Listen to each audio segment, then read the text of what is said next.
What is up, you guys? Welcome back to my channel. Today I want to do a spontaneous video for you guys. I wasn't going to film with this product. I actually wasn't going to review this. It's probably not going to be available in Europe or in the US. After seeing some lovely reviews on this product, I decided to get it, and I got it all the way from Japan. So the box is a little bit busted, but this is the box of the Healthy Glow Cream in the shade Rosy Beige. This was part of the limited edition Le Beige collection of 2023. But it only launched in Asia, and I saw some Australians also review this, and I really wanted to have this, guys. But I figure, why not compare it to something that is available to people in the US and in Europe, which is the Chantecaille Sheer Glow Rose Tints. Both of these are rose tints, and I figure maybe it's a fun thing to compare. It's gonna be a very hot day today, so I'm not gonna be wearing a lot of makeup. I did wear the Healthy Glow Cream yesterday, so I have some thoughts already on it. But let's do a side-by-side 50-50 type of face. So first off, this is the Chanel Healthy Glow Cream in the shade Rosy Beige. It's limited edition. It's in the travel size, so it's a 15 gram net weight, 12-month shelf life. And like the bronzer, it also comes with a little lid, and this is what the cream looks like. Like I said, I did use it yesterday, so it has been used. The bronzer I got for 45 euros, so I think if it were to launch in Europe, it's probably going to be the same price. But I actually got this from a Japanese website. I did have to pay for shipping extra and taxes extra. In case anyone wants to pick this up in Europe, the taxes, so the import taxes, were 10 euros, and I paid 64 euros for this product. So altogether, it's quite expensive, and probably as expensive as the Chantecaille one. When you touch it, it's incredibly balmy, similar to the bronzer, and it gives off a really beautiful kind of rose tint, but it's almost non-detectable. The description says the Le Beige Healthy Glow Cream is a cream gel makeup product that evens out and illuminates the complexion with a subtle rosy veil. It's a lightweight formula. It blends easily. It applies smoothly.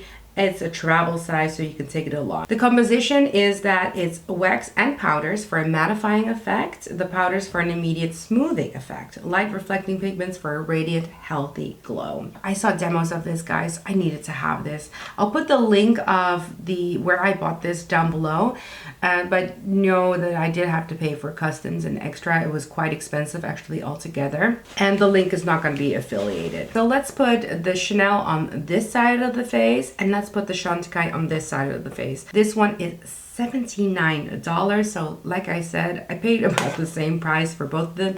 This is definitely a different consistency. This comes in a jar, and this is a luminous gel cream that instantly blurs and perfects complexion for a healthy looking glow. There is also a bronze version of this product, and that's basically my favorite primer of all time. I use that to, underneath makeup, to darken makeup, but also just on the skin without any makeup. It looks beautiful. I like it better than the rose one, but the rose one doesn't actually give a lot of coloring. So in the winter time, I do reach for this one. And what I like about these is it's a gel-like texture. You need a very tiny amount to apply this, and it just makes my skin look very airbrushed and beautiful. I love the gel-like texture for my oily complexion. So it is one of my favorite primers, and I just wanted to see a side-by-side. So let's just do it. I first want to apply the Chantecaille one, because I want to really show you guys what it looks like on the skin. I hope you guys are zoomed in enough. So there's only skincare on my face, and I'm just going to apply a tiny amount on this side of the face. And something I want you guys to see is what my pores look like. I'm going to use a foundation brush. I think the brush that I'm going to be using is this Rare Beauty brush. Dot a little bit more around my eye area. And this is what the Chantecaille looks like. So this is such a gel-like texture. It feels like skincare going on. So when you apply it, it's just really easy to apply. You need a very tiny amount. Feels like nothing on the skin because it kind of just evaporates. My skin is a tiny bit tacky, but more like skin-like finish, and it does dry down completely. It's a cooling effect when you first put it on. I kind of really like how this makes my skin look a little bit more radiant without adding weight to my skin. This is a skin skincare makeup hybrid, so you can use it as a primer. But the skincare ingredients that they highlight on the website is it has tamarind extract, which is a hydrating botanical that mimics hyaluronic acid. As here, it has mondo grass extract, which is there to restore the skin's moisture barrier and visibly smooth. And it says it has Matrix Sol 3000 tetrapeptides, which addresses visible signs of skin aging, including fine lines, skin firmness over time. There are a lot of reasons why I like this as a primer, as a skincare item, but the main reason for me is it makes my skin look a little bit more airbrushed. I feel like my pores look a little bit more airbrushed. I feel the redness in my skin looks a little bit more diffused. I use it around my eye area. My eye area does not get irritated and gives a very nice, healthy glow. So that is the Chantecaille section. Now on this side, I want to do this beautiful healthy glow cream. It's a limited edition product, and part of me wishes that I would get a backup, but again, you don't need a lot of this. I tried this yesterday. I also compared the two yesterday, and it has a similar coloring. I'm going to use, this is the REPHR 17 brush. They recommend a kabuki brush, and I feel like the 17 is perfect for these type of more stiff creams. Chanel is not a clean beauty brand, and it does often have a fragrance, and this has a fragrance as well. If you're used to Chanel fragrance products, then this is going to be the exact same as the bronzer, so it doesn't bother me. I actually really like the fragrance of the Chanel products. Normally at this stage, I would talk about the ingredient list. Unfortunately, I can't find the ingredient list on the packaging because it's all in Japanese, but it feels it feels like nothing. It kind of just mattifies to almost a powder, and if you're used to the bronzers, for instance, then you'll know what this actually feels like on the skin, because this kind of like this bronzer is basically the same as this healthy glow cream. Now, let's do a side-by-side because I definitely see some differences between the two. So on this side, you'll have Chanel, and the other side, you'll have Chantecaille. Neither of these products provide a lot of coverage. Both of them have a tiny bit of tint, but not enough for me to say it changed up my coloring, my natural colors. And I actually think both of the sides are incredibly flattering.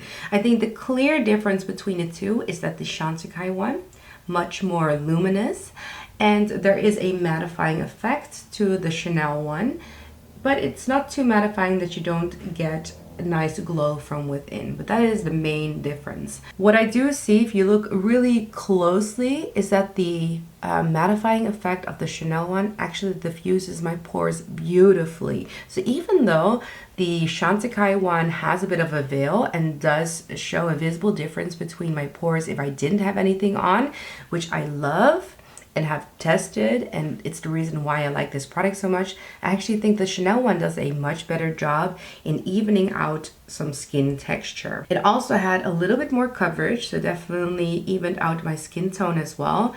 And all in all, I have to say, I think I actually like the Chanel one better. But both of these products are absolutely beautiful, and if you cannot get your hands anymore on this Chanel product, or it's just not going to launch in your area, I don't think you'll have a bad time with this product by Chantecaille. Another important step is how will this layer underneath makeup. Now I know the Chantecaille layer is beautiful underneath makeup, but I haven't actually layered this Chanel product with makeup. I'm not going to be wearing a lot of makeup, but I did want to test out the bronzer again on camera, and I want to go into something to conceal my under eye bags. By the way, I used the product on both sides of the eyes. My eyes aren't irritated and actually feel like it did cover up a little bit of my under eye circles. To conceal a little bit more of my under eye bags, I want to go in with my Complexion Touch by Chanel.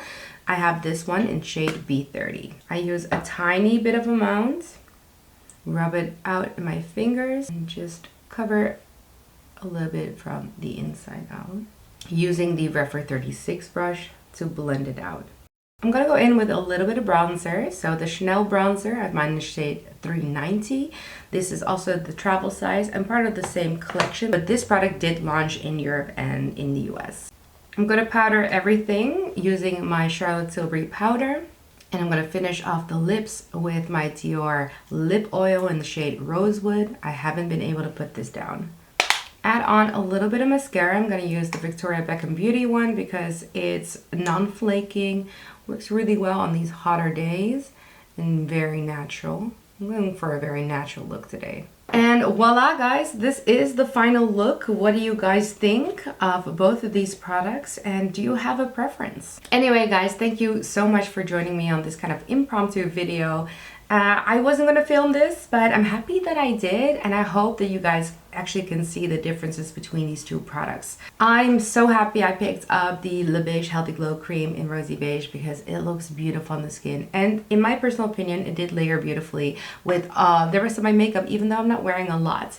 I still love the Chantecaille one. I just think that this consistency from Chanel is just a better match for me. I have bigger pores around my cheek area, and I love when a product visibly reduces my pores. Anyway, guys, I don't have much to say. I'll link everything down below. Like I said, I don't have an affiliate link for the Chanel one. I'm going to refer you to a Japanese website, so make sure to think about customs and shipping because you do have to pay extra for it. But I'll also make sure to show this affiliate link from the Chantecaille one because it's a beautiful product. It also diffuses the pores, just not as much as the Chanel one. And it has a gel-like consistency, so if you're very oily in skin, you'll like that as well. And it's still one of my favorite products. It's not a bad product by any means, it's just a very expensive product. I'm going to end the video here. If you have any questions, please make sure to use the comment section down below or DM me on my Instagram, sonia__butler. Also, subscribe to my channel if you like Chanel, you like Chantecaille, if you like luxury makeup, because I do like to follow luxury makeup launches. And like this video if you liked anything about this video. I'm going to sign up here. Thank you guys all so much, and I'll see you guys next time. Bye!